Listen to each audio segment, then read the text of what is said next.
I paid off 30 grand in student loans. I worked for a company that I really didn't like, and I felt very trapped there because I had to make these payments on my student loans, and it was just the absolute worst feeling. So I actually started sharing my story as my own method of just tracking where I was and where I had to go to get out of debt. And along the way, I found that it was really helpful to read other people's stories, and I thought it would be nice to share mine because I work in the arts and it's a really low-paying field sometimes, so it's really easy to feel like you just want to give up and how could you ever pay off all this money. But the more that I kept at it, I finally managed to get rid of it, and I was hoping that the tips and tricks that I picked up along the way might help others too. I think you just have to think a little more outside the box necessarily for the most part. I think you need to know your numbers. So it's really easy to hide from what's happening, but when you're ready to really get going on paying off your debt, I think you need to sit down and do one of those really exciting net worth worksheets and figure out exactly what assets you have and how bad the debt is.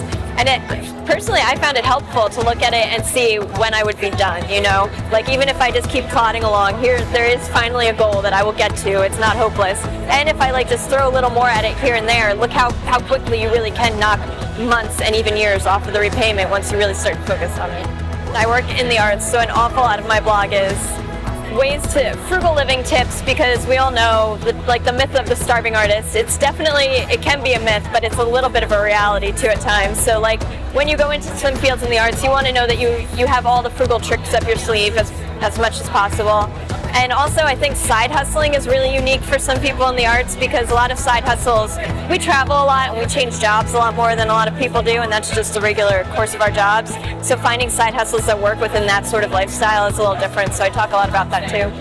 Just this past year, I started, sometimes I go and talk about stage management at community colleges as a guest speaker, and what I'm mostly there to do is talk about stage management, but at the end of every lecture, I take 5 minutes and I'm by the way, personal finance matters and it will help you as a stage manager. So I give out pens recently that I had with my website on them, and a girl had come in at the end and hadn't caught that I was just giving out pens for my website, and when she read it, she was the stage manager for the school there. She was like, man, this girl, she's got this great website, I read everything about it, it's how I'm staying afloat with my finances. And I was like, what? It was super, probably the most satisfying comment that I've gotten in 6 years of blogging. Well, personally, for me, I think I just got started and I decided I was going to do it. So I sort of muddled through it for the first month or so, figuring things out, and afterwards I was like, you know what, I'm just going to commit to doing this for a while. So I bought a blogging package that was for 3 years, even though it was a little cheaper, but I was like, the goal is we're just going to commit to this for 3 years and at least make back this much money by the end of it. For me, the extra spending made me commit to doing it, although you can totally also just blog for free, and I think maybe even more than that, it was committing to a schedule.